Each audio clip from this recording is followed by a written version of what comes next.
Esse é o Medcast, o podcast da medicina brasileira. Produzido pelos médicos Daniel Coriolano e Roberto Maranhão, o Bob. Por Núcleo MD Educação Médica. Para você ter acesso direto a nós, siga @Daniel Coriolano e @Núcleo MD no Instagram. Oi pessoal, tudo bom? Então tô eu, Roberto Bob e Daniel Coriolano aqui da Núcleo MD para lançar aqui esse episódio com o tema coronavírus. E a gente sabe, pessoal, Daniel Coriolano aqui falando, que hoje, em virtude do acesso à informação, chega a todo momento PDFs, videoaulas, instruções, prints nos nossos WhatsApp, e isso não representa necessariamente um avanço dessa conectividade em prol do paciente. Em um outro momento, a gente tinha limitação quanto às informações que chegavam há décadas atrás. Hoje, o acesso à informação está mais ágil, mas essa sobrecarga de informação, às vezes, deixa a nossa comunidade médica um pouco paralisado. E é para quebrar essa paralisação que eu, Daniel, estou aqui com o Bob, e nós reunimos as evidências atuais e, mais do que isso, o nosso senso crítico, como nós médicos devemos nos portar diante da situação do coronavírus. Estamos gravando esse conteúdo do Medcast no dia 14 de março, exatamente às 13 horas e 4 minutos. 13 horas e 4 minutos. Tô falando a data e o horário porque as evidências médicas, as evidências em saúde, elas modificam, né? A gente aprendeu na faculdade de um jeito e já durante o exercício profissional a gente já tem novas evidências, e é importante falar sobre a data e o horário porque você que está ouvindo esse conteúdo, que exerça sua autonomia e o seu rigor crítico para considerar essas informações que estão sendo compartilhadas aqui com o maior rigor, declaramos isso, não temos conflitos de interesse, mas que você tenha senso crítico para interpretar tudo aqui e implementar em prol da população, que essa sim está meio desnorteada, sem saber o que fazer. Então a gente vai começar o conteúdo de hoje, que vai trazer informações é o Bob. Bob é médico de família e comunidade por residência, fez mestrado em saúde da família pela Fiocruz, com a linha de pesquisa bem ajustada a condições que ampliam a visão sobre a saúde da comunidade. E a trajetória acadêmica que o Bob fez, eu fiz também, nós fizemos residência juntos, mestrado juntos, e a gente traz esse rigor acadêmico e coloca também aqui a seu favor, a favor de quem acompanha os conteúdos aqui da Núcleo. Vamos começar aqui o conteúdo, Bob. Uma coisa importante, Bob. A gente está participando do Prêmio Euro, né? E aí você que está ouvindo o Medcast, acompanha os nossos conteúdos. Então, aproximadamente 2.000 pessoas inscreveram iniciativas no Prêmio Euro. E aí teve um júri de dezenas de médicos, um júri técnico rigoroso. E a gente ficou na final. A gente está nesse momento entre as 100 melhores iniciativas de inovação em saúde do Brasil. E o nosso foco é a educação médica. E aí a gente pede a você, ouvinte, médico, médica, que acompanha aqui o Medcast, que consulte as condições de votação que estão na descrição desse episódio, que nos ajude a ficar entre os 10 melhores. Com isso, nós vamos receber um financiamento através desse Prêmio Euro para que, a cada vez mais, a gente consiga propagar e alavancar os conteúdos de educação e possa exercer alguma transformação no cotidiano do médico. Mas bora lá continuar aqui no nosso conteúdo sobre o coronavírus. Bob, bora logo declarar aqui de cara qual o objetivo central desse episódio. Pronto, então, como o Daniel já falou, nós temos muitas informações que estão sendo veiculadas. E aí, durante esses últimos dias, eu estava refletindo, certo, Daniel, sobre essas diversas informações que a gente recebe tanto em vídeo quanto em arquivo texto. E eu tive uma certa percepção, justamente pelo meu trabalho como médico de família, né? A minha atuação hoje, ela ainda é majoritariamente SUS. Então, eu tenho percebido que dentro do contexto da atenção primária, essas informações elas ainda não estão chegando ou elas ainda não estão tendo um significado muito grande na prática dos profissionais. Então, o que nós vamos querer trazer com esse conteúdo é acrescentar a tudo que já está colocado. Eu acredito que você, médico, médica já formado, e você, estudante de medicina, já deve ter acesso aos principais protocolos que foram veiculados pelo Ministério da Saúde, né, que traz a questão da higiene, né, da etiqueta respiratória, mas nós vamos querer trazer aqui algo mais prático em termos da orientação dentro da sociedade. Ou seja, o que é que nós, enquanto pessoas, devemos fazer frente a uma situação de suspeita de alguém para o coronavírus, para o novo coronavírus. Então eu acho que o cerne ele vai ser esse, né? E aí eu vou dividir a minha fala aqui em 3 pontos principais, sendo que em um deles aqui a gente vai ter uma pequena ramificação, tá certo? E só antes da gente continuar, só, Daniel, ressaltar a questão que você falou das informações e o cuidado também com as fake news. Sim. Então, toda a informação que você receber, né, inclusive essa mesmo, né, é importante que você verifique a fonte. Né? Então, nós estamos aqui nos posicionando, somos médicos, né, tanto eu como o Daniel, somos registrados no CREMEC, né, no Conselho Regional de Medicina aqui do Estado do Ceará, temos uma caminhada acadêmica, né, enquanto professores. Então, assim, temos uma responsabilidade a cumprir, né, e esse episódio do Medcast ele não é à toa. Né? Esse episódio do Medcast ele é um sentimento de obrigação que nós temos de contribuir nesse momento que nós vivemos no mundo. Né? Nós estamos vivendo uma situação única no mundo, né? Que há muito tempo não existia uma situação de pandemia com essas proporções. E com todas as repercussões que ela está tendo em todas as esferas da sociedade, seja ela a própria saúde, como a econômica e por aí vai.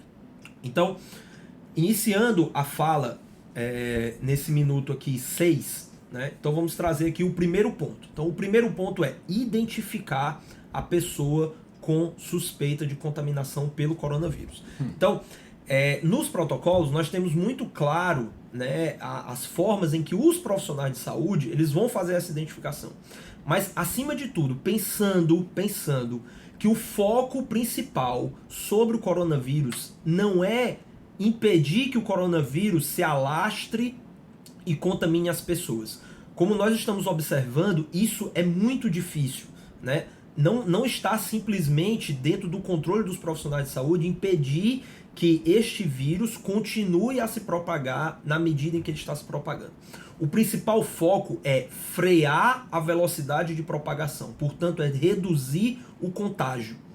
Para que nós possamos fazer isso, é importante que toda a população, e aí eu quero fazer um destaque, porque dentro do SUS, né, dentro do Sistema Único de Saúde, nós temos a figura do agente comunitário de saúde, que ele é o braço do SUS, imediatamente em contato com toda a população.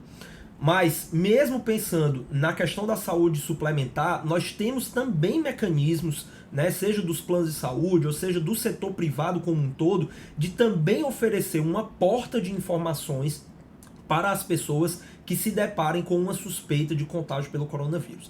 E eu acho que isso é o mais importante quando a gente pensa na identificação. Porque toda a população deve ficar muito tranquila de entender que o surgimento de sintomas que podem ser considerados como um resfriado comum, que seria febre e mais um sintoma respiratório, esse pequeno conjunto de situações, ele já coloca um alerta para a questão do coronavírus. Então, se você, uma pessoa que está em pleno vigor da sua saúde, começar a apresentar febre e sintomas respiratórios, que eles podem ser desde uma tosse, certo? Uma tosse persistente, ou até mesmo o agravamento de sintomas, ou seja, uma falta de ar, certo? Então, às vezes a pessoa, durante o processo de tosse, está tossindo, que chega a faltar o ar, mas aí depois dá aquela recuperada, e aí mais na frente começa a tossir de novo. Então, essa pessoa, ela já se encaixa dentro do perfil que nós temos para o paciente com suspeita de coronavírus. Com um detalhe. Até o presente momento, então destacar novamente que nós estamos hoje no dia 14, né? 14 de março. Nós ainda não temos, no Brasil inteiro, uma disseminação comunitária, certo? Então, alguns estados já decretaram essa situação. Que aí vocês já devem ter ouvido no jornal, que é aquela história de que eu não sei mais de quem foi que essa pessoa pegou. Ou seja, ela pode ter pegado de qualquer pessoa, ou seja, o vírus já está circulando de maneira muito livre dentro daquela comunidade específica, né? Dentro daquele setor, que seja uma cidade, seja um estado, mas enfim. Mas no Brasil todo, essa não é a situação ainda. Para vocês terem uma ideia, até ontem, eu não posso falar sobre hoje, mas até ontem, dia 13, ainda não havia sido confirmado nenhum caso em Fortaleza, né? O prefeito aqui de Fortaleza, ele até falou uma medida de contratação emergencial, né, de mais profissionais de saúde, mas ele destacou, né, que Fortaleza ainda não possui nenhum caso confirmado, né? Todos os casos suspeitos foram descartados. Então, pensando para Fortaleza, e aí eu quero que né? O Medcast ele é um podcast a nível nacional e até mesmo internacional, mas eu quero que vocês extrapolem, porque nós vamos citar exemplos aqui de Fortaleza, mas eu quero que vocês extrapolem isso para a realidade de vocês, porque isso é plenamente possível. Então eu quero que vocês imaginem que na identificação dessa pessoa eu também vou ter que levar em consideração aonde essa pessoa esteve nos últimos 14 dias.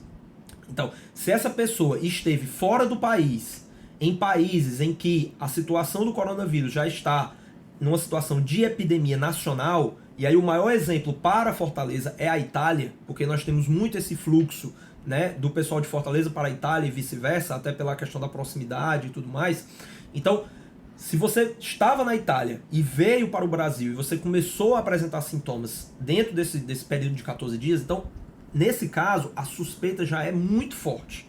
Essa pessoa em específica, o ideal é que ela seja testada. Ela é um caso suspeito, ela precisa fazer o teste para o coronavírus, certo? Mas isso eu estou falando da identificação, tá bom? Então, identificar esse paciente nesse momento atual são os sintomas respiratórios, mais a febre e mais uma história de ou viagem ou contato com quem viajou. Então, por exemplo, o Daniel podia estar lá na Itália, ele veio para cá, teve contato comigo e eu comecei a apresentar sintomas. Aí vocês perguntam, poxa, mas o Daniel não apresentou sintomas. Porque o coronavírus, ele não obrigatoriamente ele vai dar sintomas exuberantes em todas as pessoas. Tá certo? Isso é importante de se destacar. Então, o Daniel pode ter uma forma muito leve da doença a ponto de que ele nem percebeu, mas foi suficiente para transmitir para mim. Então, eu vou desenvolver uma forma da doença com sintomas. E aí sim, a pessoa que desenvolve uma forma de doença com mais sintomas, ela tem mais chance de proliferar o vírus. Por quê? Porque eu vou estar tossindo mais, eu vou estar expelindo mais secreções e é através disso que eu vou contaminar outras pessoas. Então, esse é o ponto 1, tá, gente? Muitíssimo importante essa questão da identificação. Agora, os outros pontos são mais importantes, porque esses sim vão ser definidores, eles vão ter um impacto direto sobre o contágio, ou seja, a capacidade do vírus, que o vírus tem de passar de mim, que estou com o vírus, para uma pessoa que não está com o vírus. Bob, deixa eu fazer um pouquinho, dizer como é que funciona o serviço de saúde, para você abordar esse tema agora, certo. Porque alguns colegas, pode ser que não já estão há algum tempo afastados do serviço público e não enxerga bem como funciona o serviço. Então Perfeito. A gente tem atenção primária, secundária e terciária. Isso. A atenção primária diz respeito a uma porta de entrada ao serviço de saúde, então é o primeiro local onde as pessoas buscam Exato. o serviço e muitas vezes quando chegam à porta de entrada, a atenção primária à saúde, conhecida também como atenção básica, né, no nosso país, mas o termo mais internacional atenção APS, né, atenção primária à saúde, as pessoas chegam com problemas indiferenciados, elas não chegam com aquela história natural bem descrita, Não. Elas chegam oligossintomáticas, com um ou outro sintoma, poucos sintomas, traz desconforto e o médico utiliza a longitudinalidade, né, o segmento, a demora permitida, ele pode avaliar um dia, avaliar no outro e quando a história natural se revela, ele tem um diagnóstico mais preciso. Mas a atenção primária, como sendo a porta de entrada para a maior parte da população, em virtude de que a maior parte dos problemas de saúde são contemplados assistencialmente na atenção primária, é algo relevante se pensar sobre isso para os colegas que estão um pouquinho afastados do SUS, enxergue o que é a atenção primária e qual sua importância nesse momento da saúde. A atenção secundária, para que os demais colegas conheçam, é a atenção mais especializada. Normalmente o paciente chega lá com a história natural bem mais descrita, ele vai tomar outra atitude, e a terciária, que envolve maior densidade de tecnologia, mas o nível de complexidade dos problemas, eles são altos em todos os níveis. O que muda é o nível de densidade tecnológica, mais coisas as pessoas precisam a depender dos níveis. Exato. E aí dentro dessa sua fala é destacar a atenção primária mesmo, né? Então, de forma concreta, né, assim, porque eu até fazer um parêntese aqui, certo, gente? O Medcast, ele é um conteúdo para médico e estudante de medicina.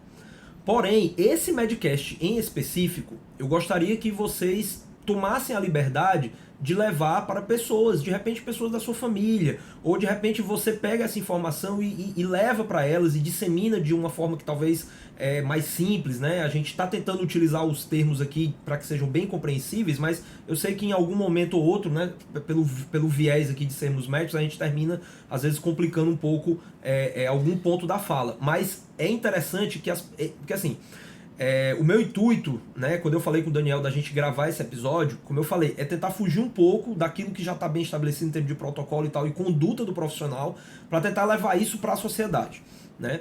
Então, pensando nessa questão, é que eu acho que esse episódio ele vale a pena ser compartilhado para além do nosso público tradicional, tá certo? Mas com muito, muito, muito cuidado, né, de que as informações aqui, elas não são no sentido de conduta. Aqui ninguém vai falar sobre o uso de medicamento, aqui ninguém vai falar sobre isso, justamente porque esse tipo de conduta, ele deve estar restrito à comunicação de médicos para médicos, ou no máximo, estudantes de medicina, certo? Então, fechou isso aí. Então, pegando a fala do Daniel, nós temos que pensar a porta de entrada. Então, onde é que a pessoa vai chegar, certo? E aí nós temos, dentro da atenção primária, né, no Brasil, as unidades básicas de saúde, ou como muita gente chama, os postos de saúde. E aí o que é que acontece? Né, aí é o segundo ponto, tá, gente? Aí esse segundo ponto ele já vai se misturar com o terceiro, eu não vou conseguir talvez dividir aí de forma muito organizada, mas aí vocês vão entender à medida que eu vou falando. Então, esse segundo ponto é, o que é que essa pessoa, né, que foi identificada com o coronavírus, né, mesmo dentro de casa, de repente você, sei lá, você é um adolescente e tal, escutou e tudo isso, poxa, eu acho que o meu primo, né, que mora aqui comigo, eu acho que ele tá com esses sintomas e tal, ele pode ter o coronavírus. E aí, o que é que você vai fazer, né? Como a gente vai se portar em relação a isso? Então, existem dois caminhos, certo? O primeiro caminho é o agente comunitário de saúde. Então, teoricamente, essa pessoa, esse profissional, ele vai até a casa de todas as pessoas, né? Então, teoricamente, todo mundo no Brasil é para ter um agente comunitário de saúde. Então, esse seria a sua primeira porta, esse seria o seu primeiro caminho. Mas digamos que você não tem agente comunitário de saúde, né? A atenção primária, por um motivo ou outro, ela não está funcionando 100% na cidade onde você mora, mas tem uma unidade de saúde, existe uma unidade básica de saúde lá. Então, o caminho seria você que não está doente procurar a unidade de saúde. Porque veja bem, o seu primo, ele tá lá doente, mas ele não tá com sintomas graves. Você simplesmente percebeu porque, poxa, ele tá tossindo, né? Ele teve uma febre e ele teve uma história de que ele chegou agora recente do exterior. Então, poxa, ele pode estar com coronavírus. E aí, por que você vai à unidade de saúde e não ele? Porque nós estamos falando aqui de contágio. Contágio. Se ele for tossindo para a unidade de saúde e essa unidade de saúde estiver cheia de gente, o que é que vai acontecer? Ele provavelmente vai estar correndo o risco de contaminar diversas pessoas nesse ambiente que já é um ambiente em que nós temos pessoas acometidas com problemas de saúde. Então, pense aí, população de idosos, por exemplo, a gente vai fazer um destaque para os idosos no final, mas população de idosos, por exemplo, que é uma população de extremo risco, nós temos que ter muito cuidado com a nossa população idosa, né? Porque até onde a gente tem de dado, de informação desse vírus, do novo coronavírus, é que ele é mais letal, ou seja, ele atinge de forma mais danosa, ele causa mais mal para as pessoas mais idosas, principalmente os idosos acima de 80 anos, certo? Então, já pensou, você lá tá com os sintomas e aí você vai para dentro da unidade de saúde e entra em contato com diversas pessoas lá, inclusive idosos. Você está transmitindo esse vírus para todas essas pessoas. Agora vamos imaginar a hipótese que eu estou colocando. Você, que é um parente, um amigo, um vizinho, não interessa, você vai até a unidade de saúde. E aí, chegando até a unidade de saúde, você comunica as pessoas da unidade de saúde, seja o gestor da unidade, ou um agente de saúde, enfim, algum profissional, sobre a situação. Olha, eu tenho uma pessoa que está na minha casa e ela tem os sintomas A, B e C, ela está tossindo, tem febre e ela teve uma história que ela chegou agora do exterior. Eu acho que ela está com coronavírus. Como é que você pode me ajudar?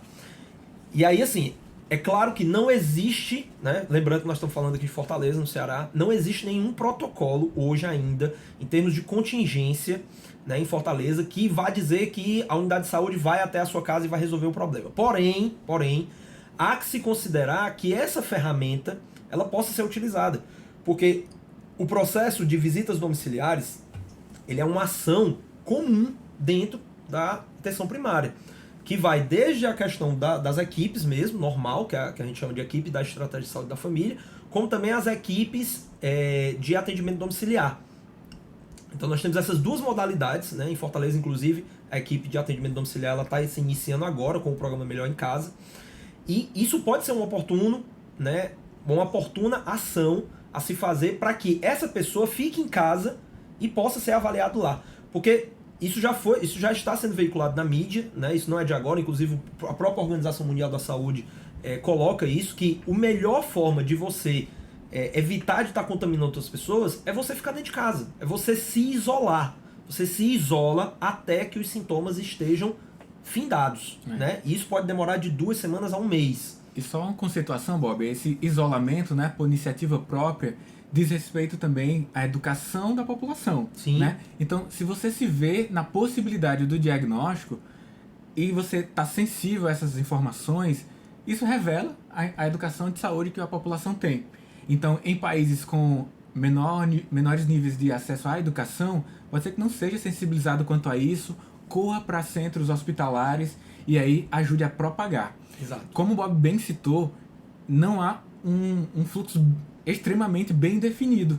A gente está exercendo aqui a nossa autonomia, a nossa visão crítica sobre as estratégias de reduzir ao máximo o avanço da doença e a contaminação pessoa a pessoa. Então, essa estratégia de isolamento diz respeito a uma atitude positiva, que é diferente de uma quarentena que alguns países assumiram. Então, o isolamento... Já é o último recurso. Exato. Né? O isolamento por iniciativa própria pode acontecer dentro de uma unidade residencial, dentro de um serviço de saúde. Então, um determinado hospital de algum local do mundo viu que estava se espalhando ali entre aquelas pessoas que estão no ambiente, isola o hospital. Mas pode-se decretar também a quarentena, que é o isolamento por um nível de maior rigor quanto a... É meio que uma restrição. Você não vai poder sair. Né? Você, inclusive, vai ficar sendo vigiado lá, o ambiente vai ser vigiado. Que é o que ninguém entra e ninguém sai. Acontecendo, por exemplo, né, em cidades da Itália. Exato. Então, tem cerco policial ao redor, tem que ter uma justificativa muito intensa, inclusive registrada, né? Estava sendo reportado aí pela mídia mais aberta que a pessoa pode ser presa até por 3 anos. A jornalista citou na reportagem que eu assisti ontem, na Band. Então, é algo muito mais rigoroso. Quando tem quarentena, o governo tem que dar suprimentos, né? O governo provê para que você fique bem durante aquele período. Naquele local. Mas aqui a gente está falando de isolamento, desse exercício educacional também. Que é uma coisa voluntária. População. É uma coisa voluntária, assim. Obviamente, ninguém vai obrigar você a ficar preso dentro de casa. Né? Assim, eu tô falando de isolamento. Né? A quarentena, na prática, é isso. Você vai obrigar você a ficar preso, você vai ficar preso. Né? Mas você vai ficar preso para um bem comum. Né? Então, é uma ação que reverbera em termos das repercussões que a sua saída possa causar. Mas, enfim. Então, chegou até a unidade de saúde, você... Aí acho que entra também aqui até como um apelo, né, de repente, de que os gestores eles possam, né, à medida que tenham acesso a esse conteúdo que nós estamos publicando, pensar, né, de que maneira isso possa ser viável. Porque o que é que eu entendo, certo, Daniel? Na minha prática, né, eu atuo dentro do SUS, eu trabalho na equipe de estratégia de saúde da família, e quando uma pessoa adoece, não vou dizer na grande maioria das vezes, mas em boa parte das vezes, ela busca o serviço de saúde para quê? Para pegar um atestado. Ela busca uma forma dela poder se justificar no trabalho que ela não está em plenas condições de exercer a sua atividade. E no caso do coronavírus, imagina, você tem um sintoma leve, certo? Que na prática você poderia até dizer assim, não, mas eu estou em condição de trabalhar. Só que se você for trabalhar, o que é que vai acontecer? Você vai contaminar todo mundo do seu trabalho. Sobretudo os mais sensíveis, de maior os mais sensíveis, que aí os mais sensíveis são aqueles que têm maior chance de morrer. Assim, né? De ter uma forma grave, enfim. Então, é uma medida, né, que nós podemos prover para essa pessoa de uma forma que realmente possamos causar impacto nessa situação do contágio. Então, qual seria a situação? Então, a pessoa comunica, a unidade de saúde fica sabendo e se programa. Não obrigatoriamente precisa ir no mesmo dia, né? A pessoa já está isolada lá, ela está razoavelmente bem, ela não está reclamando de sintomas graves. Então, a unidade se programa. Olha, tranquilo, nós vamos anotar aqui todas as informações, me dê seu telefone e tudo. Daqui pro final da semana a gente vai lá. E diga lá pro seu primo, pra pessoa lá que tá adoecida, que tenha as seguintes medidas de cuidado. Porque é importante também que nessa hora o profissional de saúde lá na unidade ele possa prover informações mais robustas. Que aí não vai ser o nosso papel aqui no Medcast, certo? Mas dar orientações de forma que as pessoas que vão ficar dentro da casa com aquela pessoa não se contaminem.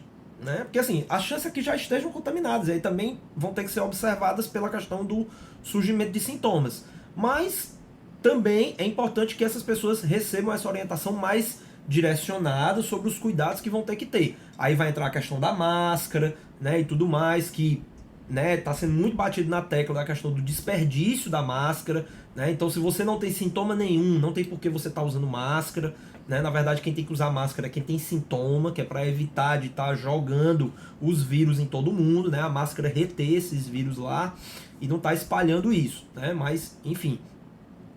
Ok, então a equipe indo até o local, né, a equipe médica, enfermeiro e tudo mais, fazendo essa visita, ela vai poder fazer uma avaliação mais minuciosa. Avaliar se realmente aquele paciente entra, porque até então essa situação de suspeita foi uma situação por uma pessoa leiga, né? Aquela pessoa que foi lá, ela não é um profissional de saúde, né? E aí o profissional de saúde agora se dirige para lá e pode, de repente, tentar se aproximar de fechar esse diagnóstico. Lembrando que o diagnóstico só vai ser fechado mesmo após o exame confirmatório de que o paciente realmente tenha contraído o coronavírus. Que, por exemplo, no cenário de Fortaleza, isso pode até acontecer, né? O pessoal da equipe, eles já podem levar insumos, tanto insumos de proteção, como, por exemplo, máscaras, etc., para poder munir aquelas pessoas de equipamentos que sirvam para sua proteção individual, como também de insumos para poder coletar o material para fazer a análise sobre a questão do coronavírus, certo? Então, assim, esse é um ponto, tá, Daniel? Esse é um ponto que eu acho que é muito válido dentro da perspectiva da gente organizar o sistema, organizar essa demanda, tá certo? E tentar reduzir esse processo de contágio.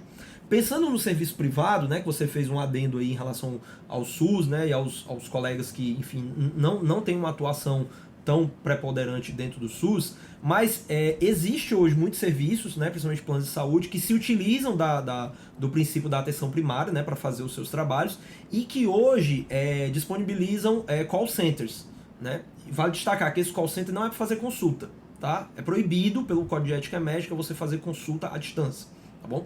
Mas não seria isso, seria para fazer orientações. Então, a pessoa liga, por exemplo, o plano de saúde, né, para o local onde ela possivelmente iria ser atendida, e ela informa, olha, eu tô com sintomas assim, assim, ou então tem uma pessoa aqui em casa, né, com esses sintomas. Então, os planos de saúde ou os próprios hospitais privados, eles poderiam, dentro das suas páginas da internet, ou enfim, alguns mecanismos, de repente abrir um chat, né, sei lá, coloca lá, você está com suspeita de coronavírus, converse aqui conosco, né? Então, existem mecanismos da gente tentar evitar que essa pessoa vá de cara para dentro de um hospital que esteja lotado de pessoas, porque por mais que, por melhor que seja o acolhimento, né, que é aquele processo que você recebe a pessoa e pergunta quais são os sintomas que ela tem e tudo mais, por melhor que seja, gente, aquela pessoa, desde a portaria, as pessoas que ela cruzou no estacionamento, né, e depois ela adentra, pega aquela senha, olha, a senha, a maioria dos locais que você pega senha no hospital é o quê? É um totem, né? Aí o que é que você faz? Você taca o dedo lá, que provavelmente você já veio tirando ele aqui do seu nariz. Então, aquele totem ali já virou uma disseminação de vírus. Bob, no episódio antes aqui que eu conversei com o Solon, do Meus Nervos, a gente fez um pouquinho da fala sobre essas questões de higiene, né? Uhum. E hoje, quando eu tava voltando do supermercado, eu vi que uma pessoa pegou o ticket, botou na boca e continuou dirigindo. Olha aí. Imagina se ela dá esse ticket ao cara que vai fazer a validação. Pronto. Aí todos os pega tickets, na mão, né? Pronto. Aí esse cara se contamina e várias pessoas atrás lá. Enfim, condições de educação e de higiene, né? Gente, Cuidados. assim, a ideia aqui não é que a gente apavore ninguém, eu sei que, porque assim, as notícias sobre o coronavírus elas já estão apavorantes o suficiente, certo? Mas assim, é organizar, entendeu? Assim, como a gente falou lá no começo, gente, não tem como a gente escapar, o Brasil vai ser diferente. Olha, eu acredito muito assim, que eu tenho uma esperança de que a gente viva uma situação de disseminação desse vírus diferente, mas que nós vamos ter casos, muitos casos de coronavírus, não, é impossível isso não acontecer, é impossível.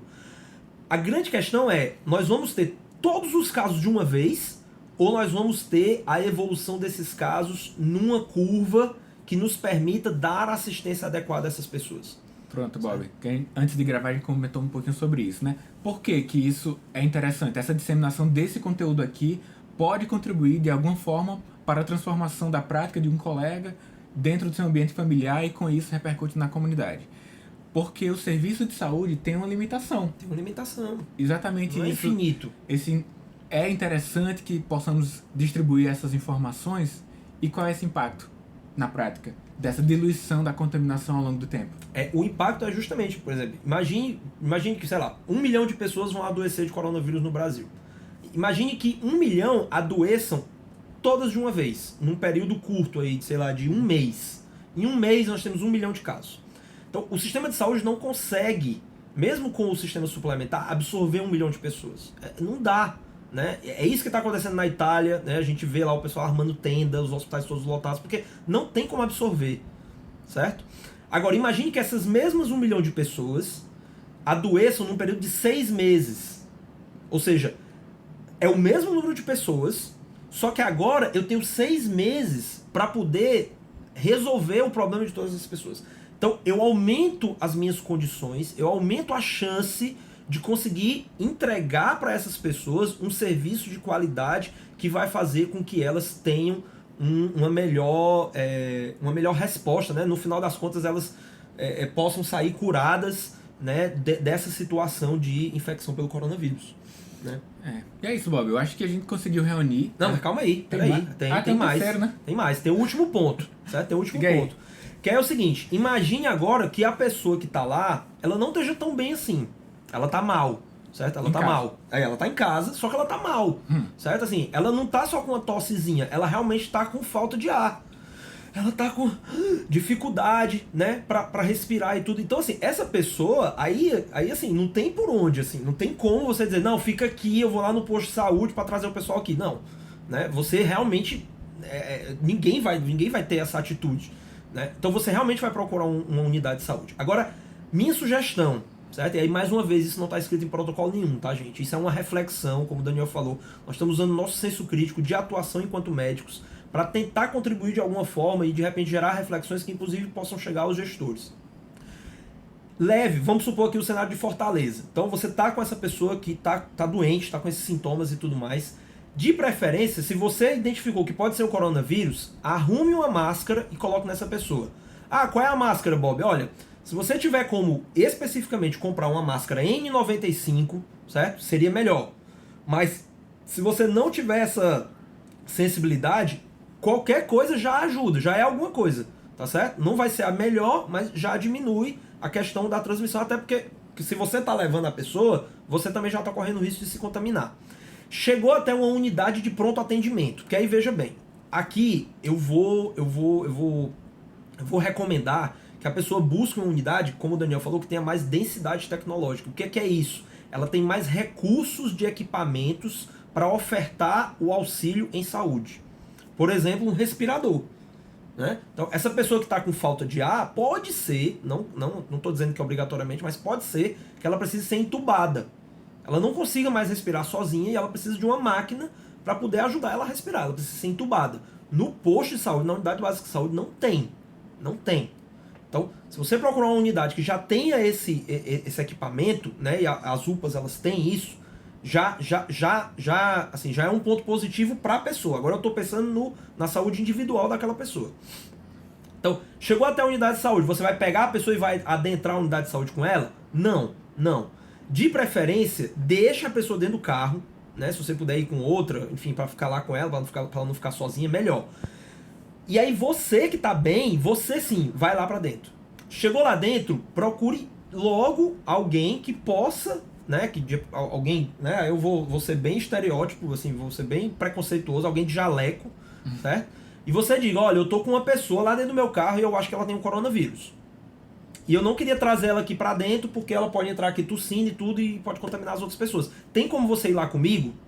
Eu lhe garanto que as pessoas vão atender a sua demanda. Assim, eu acho muito pouco provável que alguém não seja racional o suficiente para atender essa demanda. Até porque acontece muito, às vezes a pessoa não tem condição de sair do carro e o pessoal vai lá fora com a maca ou com a cadeira de rodas para poder tirar o paciente dentro do carro. Então, esse profissional já vai preparado. Ele já vai com a máscara, ele já vai todo protegido e tudo, porque você acabou de dizer que ele está com suspeito de coronavírus, por que o cara vai arriscar? Ou a mulher, né? Por que vão arriscar? Então, foi lá dentro do carro, identificou, realmente, ele tá tossindo, tem febre, tá com falta de ar, e ele viajou pra fora, viajou pra fora. Tá, beleza. Então vamos entrar com ele lá pela ambulância. Não vamos passar por onde tem uma maior quantidade de pessoas. Não vamos expor essa pessoa a uma maior aglomeração. Certo?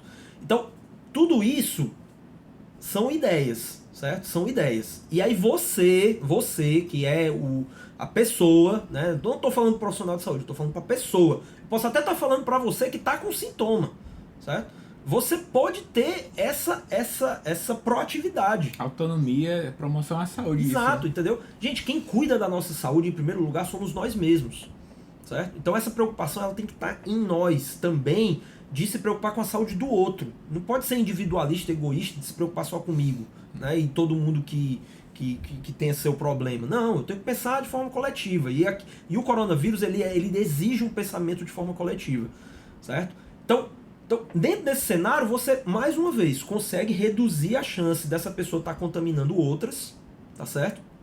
E consegue fazer com que essa pessoa tenha o atendimento. E a última situação, certo, Daniel? Para encerrar, porque esse Medcast vai bater o recorde de quase 40 minutos, mas eu acho que foi importante assim, a gente estar fazendo isso. Vai ficar o vídeo também no canal do YouTube. Então, a última situação, gente. Aí a última situação seria, que aí eu vou fazer um parênteses que vale para essa outra que eu falei também. Se você estiver diante de um paciente que está em estado gravíssimo, sei lá, o paciente desmaiou, entendeu? O paciente, né, tava tossindo, desmaiou. Então, assim, o paciente perdeu a consciência, alguma coisa nesse sentido. Está numa situação muito grave, muito grave. Você vai correr com essa pessoa para, de preferência, uma unidade hospitalar, certo? Porque provavelmente, se ele tiver o coronavírus, ele vai precisar de uma UTI. Ele vai precisar de uma UTI, certo? Então, vá para lá. E aí, porque nesse processo, geralmente, você consegue adentrar mais rápido dentro da emergência e você já diminui toda essa questão do contágio, que aí, assim, essa questão do contágio, numa situação como essa, fica em segundo plano porque a pessoa está correndo risco de morrer, né? Então, assim, eu tenho que salvar a vida dela, né? Assim, a vida dessa pessoa também importa, né? Não é só o contágio também que é o importante, né? Lá no começo, quando eu comecei essa progressão, eu comecei falando de uma pessoa que estava bem. Ela tem os sintomas, mas ela está bem. E isso, né, é a maioria das pessoas que contraem o coronavírus, eles vão contrair sintomas benignos, certo? Vai ser uma tossezinha aqui acolá e uma febrezinha aqui acolá. Ah, então não é coronavírus. É coronavírus. É coronavírus. Coronavírus, ele não é um vírus que vai matar toda a população do mundo. Não, certo? Os comparativos com, por exemplo, outras doenças, né, mostram que o coronavírus ele tem uma letalidade, né, que é essa capacidade de matar, baixa. Certo? O problema do coronavírus é porque ele se espalha com muita facilidade. A virulência, né? Certo? Capacidade. Então, que é esse negócio de você passar de um pro outro. Assim, qualquer coisinha ele já tá lá na outra pessoa, a pessoa pegou já. Né? Eu tinha um professor meu na época da faculdade que ele dizia, né? Ó, a criança chegou no seu consultório, aí espirrou na sua cara. Você tava examinando ela lá, ele espirrou na sua cara. Você pegou o que ele tinha? Pegou, porque ele espirrou na sua cara. Certo? Então, o coronavírus você não precisa espirrar na cara do outro, não. Você pode tossir aqui só com a mãozinha, a pessoa está a 1 metro de distância, ela pode pegar. Certo? Então a capacidade dele transmitir é muito alta. Então é por isso que a gente tem que ter cuidado. Então, assim, leva direto para o hospital, de preferência um hospital que tenha um suporte, que a maioria dos hospitais vão ter, né, esse suporte mais intensivo. E aí, gente, a última coisa, que aí pega esses 2 casos que eu falei. Na dúvida, você está com dúvida, você não vai ligar para a Núcleo MD, você não vai ligar para o Medcast, você vai ligar para o SAMU. Certo? Você vai ligar para o SAMU. Porque eu não sei se vocês sabem, mas o SAMU ele não é só para mandar uma ambulância quando precisa. Ele também pode prestar informações. E aí é uma outra ideia que eu coloco, né, para os gestores de repente disponibilizar, né, dentro do serviço de atendimento do SAMU algumas pessoas que possam estar munidas, ou seja, possam estar mais atentas e mais sensíveis de verificar essas situações de suspeita do coronavírus, né? Eu sei que isso talvez aumentaria muito a demanda, né, de resposta para o SAMU, então é por isso que se você tem um sintoma leve, não vá ficar ligando para o SAMU. Não vá ficar ligando para o SAMU. Eu estou falando de sintomas mais graves, ou seja, aquela pessoa que de repente você já ia levar para a UPA ou já ia levar para o hospital. Porque qual é a informação que o SAMU de repente pode subsidiar, né, a depender do nível de organização do serviço de saúde na cidade onde você esteja. Ele pode direcionar você para qual o hospital levar a pessoa. Então eles podem de repente ter um monitoramento e dizer assim, olha, aqui em Fortaleza o ideal é você levar lá para o Hospital São José, né, que é o Hospital de Doenças Infecciosas. Mas vai chegar um momento que talvez o São José esteja abarrotado de gente. E aí, ontem deu uma notícia também, parece que o governador do estado solicitou um hospital que estava desativado aqui, que era o Leonardo da Vinci. Então pode ser que em algum momento esse hospital fique ativado apenas para pessoas com sintomas compatíveis com coronavírus, né? E aí, assim, como é que a gente vai saber disso? Então, o serviço de atendimento médico de urgência, né, que é o SAMU, né, atendimento móvel, né, de urgência, ele pode, de repente, ter algum canal para subsidiar essas informações, né? Porque, assim, eu também não vou...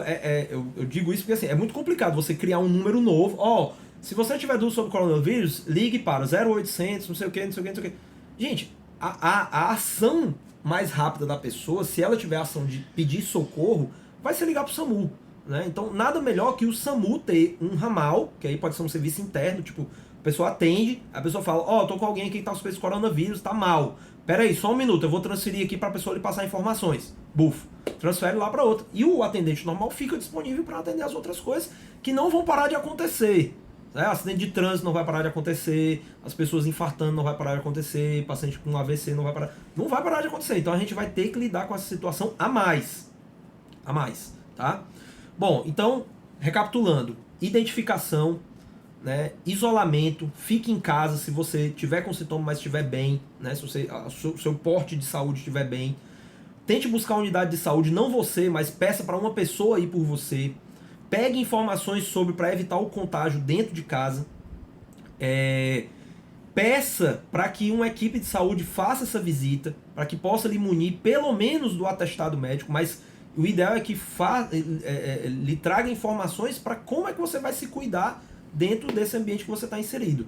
Né? Inclusive, assim, você querer fazer muita propaganda, né? Como eu falei, a gente aqui não tem nenhum viés, a gente não está recebendo patrocínio de ninguém. A gente fala, o Daniel falou na Band aqui, eu já falei no prefeito de Fortaleza, falei no governador do estado do Ceará. Então, assim, isso não se trata de apoio, nem de crítica, nem nada. São simplesmente informações que nós estamos agregando aqui.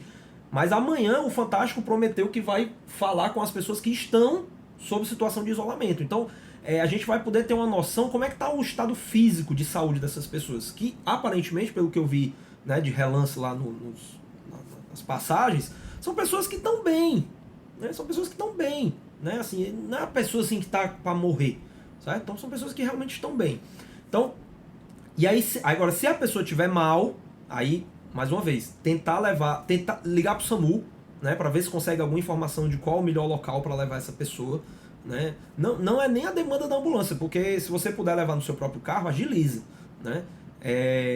Aí ir para uma UPA, né, se a pessoa tiver com sintomas mais graves, mas também não tiver desmaiada, por exemplo, desfalecida, ou a ponto de desfalecer, ou com algum sangramento, enfim, alguma coisa muito grave, né? Ou para uma unidade hospitalar, se sim apresentar um sintoma mais grave, né? Bom, gente, aí eu acho que a gente encerra. Eu acredito que ficou um podcast mais extenso, mas eu acho que é importante porque não adiantava só também jogar isso aqui, né? A gente precisava também trazer algumas justificativas do porquê que a gente está colocando isso. Porque, mais uma vez, isso não está dentro de nenhum protocolo, mas nós estamos pegando informações a partir de protocolos. Então, a partir do que a gente leu, a partir das leituras que fizemos, das fontes que nós consultamos, seja do Ministério da Saúde, da Organização Mundial da Saúde e de sociedades científicas, tanto no Brasil quanto fora, a gente imagina, trazendo para a realidade, porque a gente tem que dialogar com a realidade, gente. A gente tem que dialogar com a realidade, certo? Imaginar que uma pessoa vai chegar num posto de saúde, tossindo e espirrando, ou tossindo e com febre, e que miraculosamente alguém vai pegar essa pessoa antes dela entrar em contato com ninguém, vai colocar ela numa sala onde não tem ninguém para poder fazer todo o atendimento. Isso não é dialogar com a realidade. Isso não é dialogar com a realidade. Então nós temos que ser realistas, certo? A gente vai tentar se preparar ao máximo para conseguir fazer isso, mas se a gente puder atuar dentro de uma medida em que o paciente se isole, que diminua o contato, eu acredito que nós vamos ter uma repercussão bem melhor. Beleza. Então é isso, pessoal. Nós, da Núcleo MD, sempre focamos a entrega dos conteúdos para a transformação da prática do médico em prol da saúde da população. E, mais uma vez, exercendo essa autonomia e essa sensação de responsabilidade que a gente tem com o nosso público, a gente gravou esse conteúdo. E se você tem algo a contribuir, tem a área de comentários aqui, né? Quem está acompanhando esse conteúdo no Medcast tem comentário. Quem está acompanhando no canal do YouTube tem a possibilidade de comentar também. As nossas redes, sobretudo o Instagram, estarão abertas para a gente continuar o diálogo. Caso alguém queira acrescentar algo, se posicionar, o canal fica aberto também. Isso. E aí é só buscar @NúcleoMD, que o Bob administra, ele vai estar à frente. Ou o meu, @Daniel Coriolano. Isso. A gente vai estar lá. Esses 2 canais têm uma prioridade de comunicação com o público médico. Isso. Tá? E aí aqui na área de descrição do episódio, algumas informações adicionais. Exato. Então, a gente faz esse apelo para que você pegue o link desse conteúdo, coloque no seu grupo, na sua rede familiar, na sua rede de educação médica. Sempre tem um grupo lá dos médicos que atuam em um mesmo ambiente. E aí você também contribui para a difusão dessa informação. E se você considera que a NúcleoMD proporciona de fato impacto na educação médica brasileira, principalmente você que já segue a gente no Medcast desde o começo, né? Conhece o nosso trabalho, a gente pede essa gentileza de que vote na NúcleoMD como uma das vencedoras aí do Prêmio Euro. A gente vai receber um financiamento considerável e vai poder amplificar o nosso impacto sobre a educação médica brasileira. Então, nesse momento que a gente está gravando o vídeo, a gente está próximo a 400 mil plays no Medcast. É o maior podcast de medicina, disparado. A gente produz conteúdos frequentes para o desenvolvimento do médico, porque a gente acredita que o médico deve exercer um papel de liderança, e a gente pega o rigor acadêmico que a gente reuniu até hoje, nesse momento da nossa carreira, e entrega com o maior cuidado e rigor para que você possa aplicar, mas sempre deixando transparente que você, colega médico, médica, deve exercer autonomia e colocar o seu rigor crítico nos conteúdos que acessa, e a gente tira aí ocupa espaços de fake news, etc. Exato. Tá bom, pessoal? Obrigado por acompanhar o conteúdo agora até o final. A gente tem dezenas ou quase 100 episódios aqui no Medcast para que você possa se atualizar, para que você possa desenvolver a sua vida e a sua carreira. Se você fez sentido para você esses conteúdos, é só buscar aí outros episódios. Abraço para você. A gente se encontra em próximos episódios. Até mais. Valeu. Obrigado por acessar o Medcast. Para você ter acesso à comunidade fechada do podcast e ainda ter acesso a web aulas, e-books, mini-cursos, conteúdos complementares aos episódios publicados por aqui, faça parte do Medcast Premium. O link para acessar e ativar o seu período gratuito está junto à descrição desse episódio.